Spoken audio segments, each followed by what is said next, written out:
Yeah, but I imagine when you're working though, like I mean, doing the politic thing. I mean, when you're working, you kind of tell the same stories over and over. You can, especially about yourself. I mean, and Yeah, because you have to that's gotta feel weird. yeah. Like, here we go again. Like, I was when you're campaigning, can I say this especially. once and just everybody listen? No, I Yeah, mean, you can't though. isn't it like so it takes someone like 20 something times to hear something Yeah, before they remember it? yeah. I mean, that's a lot of It's like repetition. I forget what it is, but like logo in marketing, you have to show your logo like 12 Right. times or something. What It's the same about thing. participation achievements? Or, we have a dojo. Yeah. There's a lot of awards and Yeah. plaques on the wall, and I've gone in other Yep. places where it's like there's a lot of stuff in here. Yeah. A lot of achievements. Yeah. What about that? In what way? Do I value them?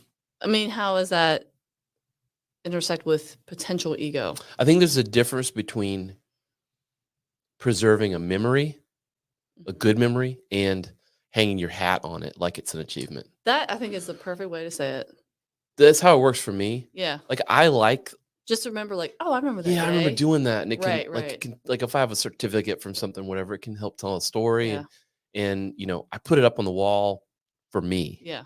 I don't put it up on the wall because it's Mm. like I want everyone to see that because I Right. don't really give a shit. Right. But that's me. There's a lot of Yeah, I understand that. if we're talking about the generating the thing, Mhm. if your heart's in it to create a memory for someone, I think that's Mhm. it's a good it could be a good thing. But if you Mhm. get stuck in, Mm. there's two sides to it, right? There's the side of like, here's this thing, I want to create a great memory for you. Mhm. And then there's also, well, my name's on it, so it's important that you get it. I think there's two very different Yeah. kind of pedestals to put some of those things on it. And I'm Well, stuck in the martial arts discussion right now.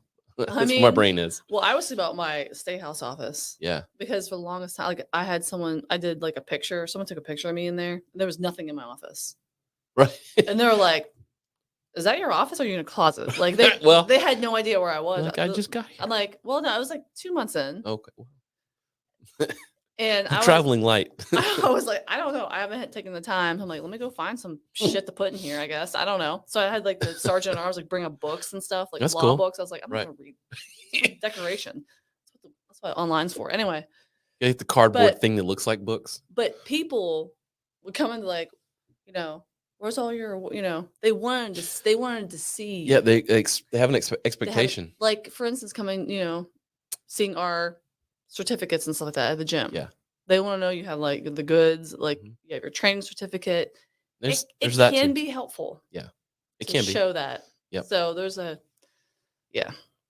besides like being like, look at all my trophies. Yeah. That reminds me of I watched, was it not Meet the Fockers? It's a good movie. But basically when Gay had all of his Gaylord, he goes to his parents' house and they made like a little of all of his like ninth place. Like, oh, I didn't know they made ninth place trophies, Fokker. Like, so it's like a whole wall of awards from like when he was like 5th grade. Yeah. And he like clearly was like not an athlete. So it was like, 9th place, 10th place. So I'm like Ted Lasso, where his mom comes to visit him and she's like, I brought all your clippings. And the clippings are like, Coach Lasso loses his mind publicly. Like, not what, it's not the clippings I want. You were in the newspaper. Hey, exactly. I had a mentor of mine. You've met him before, Dan McCall. He told me a while back, speaking about martial arts, he was like, look, when you're in the dojo and you're the teacher, you're the most important person in the room in terms of whatever. But when you leave the dojo, you're no better than anybody else. You're a stranger to most people. Like none of that shit matters. And I thought that was some really cool advice because I know a lot of people in that world that like, they're like, they walk around. They think it's like that. They don't know who you are at Publix.